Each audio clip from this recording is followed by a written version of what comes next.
টানা দ্বিতীয় দিনের মতো একে অপরের বিরুদ্ধে পাল্টাপাল্টি হামলা করেছে ইরান এবং ইসরায়েল।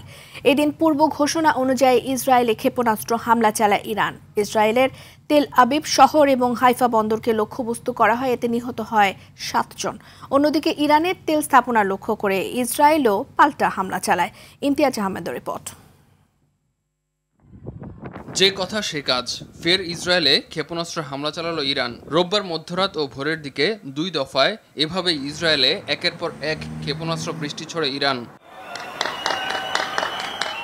এদিন দ্রুতগতির ক্ষেপণাস্ত্র ব্যবহার করে দেশটি ইসরায়েলের তেল আবিব শহর ও হাইফা বন্দরকে হামলার মূল লক্ষ্যবস্তু করা হয়। জেরুজালেমের আকাশেও ক্ষেপণাস্ত্র দেখা যায়।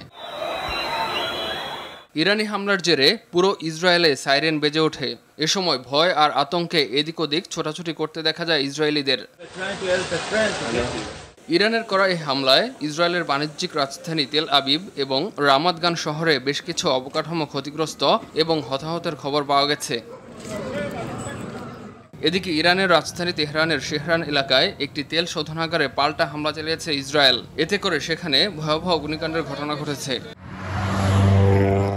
রাশিয়ার প্রেসিডেন্ট ভ্লাদিমির পুতিনের সঙ্গে ফোনালাপের পর ইরান ইসরায়েল সংঘাত বন্ধের বিষয়ে একমত হওয়ার কথা জানিয়েছেন মার্কিন প্রেসিডেন্ট ডোনাল্ড ট্রাম্প। এমন পরিস্থিতিতে যুক্তরাষ্ট্রের সঙ্গে 6ষ্ঠ দফা পারমাণবিক আলোচনা বাতিল করেছে তেহরান।